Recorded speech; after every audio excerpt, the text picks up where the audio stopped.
So we got to get naked.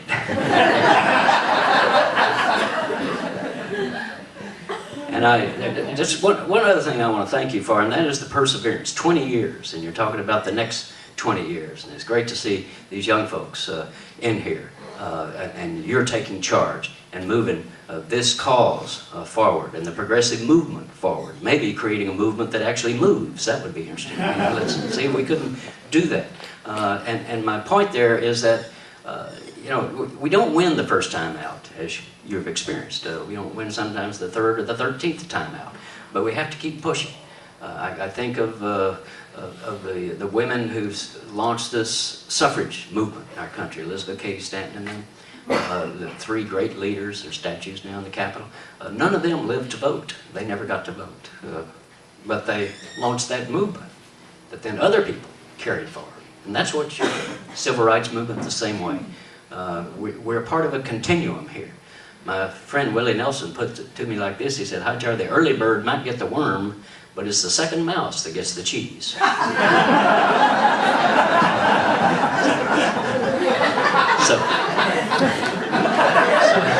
So I'm here again to thank you and urge you just to keep on keeping on. I'll leave you with this thought, and I think we're going to have a little time for some questions or comments from you. It's from my Aunt Eula. She was a great old farmer over in East Texas, and Eula was a feisty lady, but something big happened in her life. I was just but a boy, and I was in their farmhouse, and something big had happened in Fannin County where she lived, and that was that thanks to the New Deal, the Rural Electric Administration had come in and brought the power lines in. And that meant something big for Eula because it meant she could put a pump, an electric pump, in the creek and move water into the house for the first time ever. And one day I was there, and there was a big problem. The men were standing around looking at the sink because the water was coming out all murky, and it had a lot of solids in it. And they were scratching their butts saying, I don't know, what do you think is going on here? My Aunt Eula turned to me and said, Jim, the water won't ever clear up till we get the hogs out of the creek. Now right there's our problem, isn't it? The hogs are in the creek. So I thank you for what you're doing. Get those hogs. Thanks so much. Thanks so much for joining us today, Jim. Right now, I work with Citizen Action, and we're in a big push for healthcare reform in this country. And I was just wondering what you feel the connection is between that and the environmental movement.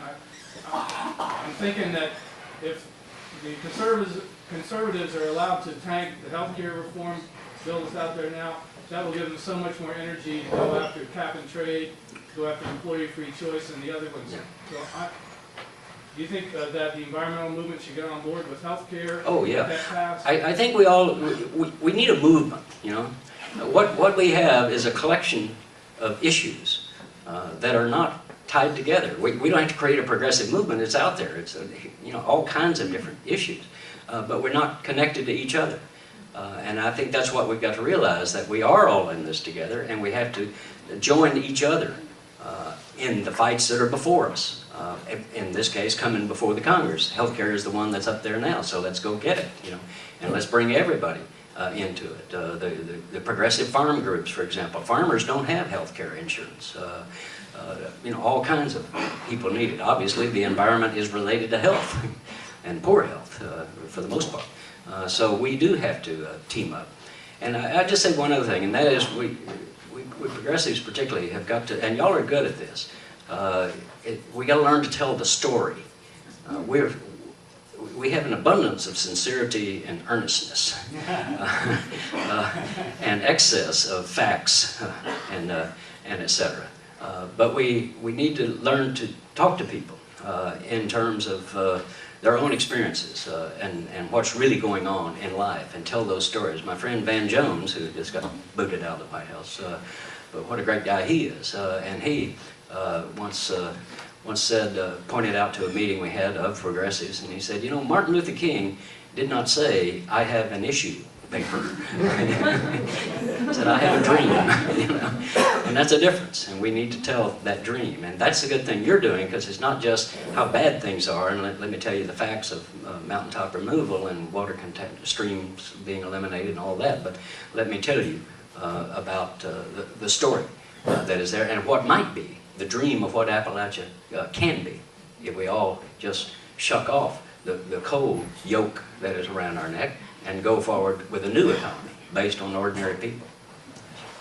You know, on telling the story brings to mind the media, and has the media in this country just gone the way of all corporate Yeah. greed and Well, obviously. Well, there's media and there's media. For example, as Bush might put it, I are the media. I do daily radio commentaries in 175 stations around the country. You can get all this, by the way, on my website. People don't call the Texas Monthly or whatever the media anymore, you know. Well, we can wring our hands about the corporatization of the media, and yes, it has totally been taken over, including NPR. But we can also become the media, and that's what we have to do. And again, y'all are pretty good at this, but you know, create your own, at least internet radio show. Create a speakers bureau. You know, the old-time populists in the 1870s, 1880s, they faced this same confrontation. The newspapers of the day just ignored them. If they covered them at all, then they trivialized them. But they didn't just moan. They went out and they established a national newspaper. They were the first to create the Associated Press and UPI, the wire services. They were the first to use that. And they also did another thing, and that is they created a speakers bureau. They had national, regional, state, and local speakers. They had 40,000 people in the speakers bureau. On any given night, 40,000 people could go out and give the talk. Y'all can do that too. If you don't already have a speakers bureau, you damn sure need to have one. You need to be going into the elementary schools and the civic clubs and the churches and everywhere else that the people are gathered, the union halls and etc., and spreading that message. That's something you can do. That's people power that can make that happen. That's media. Obviously, the internet and blogs and tweets are the new media, and we have to be all over that. Because there's a huge audience out there that knows, and that's where they're getting their news, and we have to be there. So we have to become the media. And the good news is we are doing that, but we have to stay focused on it and spread that word. Because anytime anybody looks at your photographs, your DVDs, then they say, well, they're on your side. You don't have to do a whole lot to persuade them, but you got to get it before them, because most people don't know this is happening.